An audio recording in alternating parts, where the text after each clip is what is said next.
ಭಾಗವಹಿಸಬೇಕು ತೀರ್ಮಾನ ಮಾಡ್ತೀವಿ. ಕೋರ್ಟ್ ವಿಷಯದಲ್ಲಿ ಕೂಡ ಚರ್ಚೆ ಮಾಡಿ ಭಾಗವಹಿಸಬೇಕನ್ನುವಂಥದ್ದು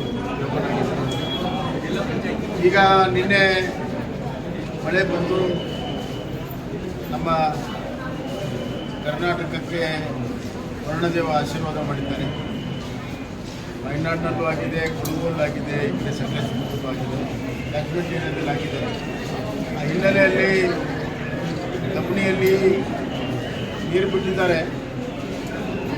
ಅದನ್ನು ಪೂರ್ತಾಗಲು ಕಾಯಕ್ಕಿಂತ ಮುಂಚೆನೇ ನಿನ್ನೆನೇ ಸೂಚನೆ ಕೊಟ್ಟು ಸ್ವಲ್ಪ ಮುಂಚಿತವಾಗೇ ನೀರು ಬಿಟ್ಟಿರುವಂಥದ್ದು ಗಮನದಲ್ಲಿದೆ. ಏನೇ ಆಗಲಿ ಸುಪ್ರೀಂ ಕೋರ್ಟ್ನಲ್ಲಿ ವಾದ ಮಾಡೋದಕ್ಕೆ ನಮಗೆ ಭಾಳ ಗಟ್ಟಿಯಾಗಿರುವಂಥ ವಿಚಾರ ಸಿಕ್ಕಿದೆ. ಸರ್ಕಾರ ಏನು ಮಾಡ್ತಿದೆ ನೋಡೋಣ. ಯಾಕಂದರೆ ಇದು ಕೇವಲ ಒಂದು ಬಾರಿ ನೀರು ಬಿಡೋದು ಜೂನ್ ಜುಲೈ ಪ್ರಶ್ನೆ ಅಲ್ಲ. ಇಡೀ ವರ್ಷದಲ್ಲಿ ಕಾವೇರಿ ನೀರಿನ ನಿರ್ವಹಣೆ ಯಾವ ರೀತಿ ಮಾಡ್ತಾರೆ ಸರ್ಕಾರ ಅನ್ನುವಂಥದ್ದು. ಸರ್ಕಾರ ಏನು ಹೇಳ್ತದೆ ನೋಡೋಣ.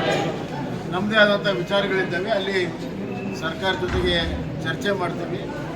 ಆದರೆ ಒಂದೇ ಒಂದು ಮಾತು, ಸರ್ಕಾರ ಯಾವುದೇ ನಿರ್ಣಯ ತೆಗೆದುಕೊಂಡರೂ ಕೂಡ ಕರ್ನಾಟಕದ ಕುಡಿಯೋ ನೀರಿನ ಹಿತಾಸಕ್ತಿ, ಬೆಂಗಳೂರಿನ ಕುಡಿಯೋ ನೀರಿನ ಹಿತಾಸಕ್ತಿ, ಮಂಡ್ಯ ಮೈಸೂರಿನ ಕುಡಿಯೋ ನೀರು ಮತ್ತು ನಮ್ಮ ಮುಂಗಾರು ಬೆಳೆಗೆ ಏನು ನೀರನ್ನು ಯಾವ ರೀತಿ ಸುರಕ್ಷಿತವಾಗಿ ಮಾಡ್ತಾರೆ ಅನ್ನುವಂಥದ್ದು ಭಾಳ ಮುಖ್ಯ.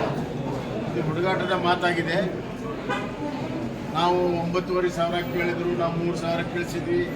ಅದೇನು ಭಾಳ ದೊಡ್ಡ ಸಾಧನೆಯನ್ನು ಬಿಂಬಿಸುವಂಥದ್ದು ಕರ್ನಾಟಕದ ಧೋರಣೆ ಸರಿಯಲ್ಲ. ಇನ್ನು ರೈತರಿಗೆ ಇನ್ನು ಒಂದು ಹನಿನೂ ಕೂಡ ನೀರು ಬಿಟ್ಟಿಲ್ಲ, ಅದು ಭಾಳ ಮುಖ್ಯ.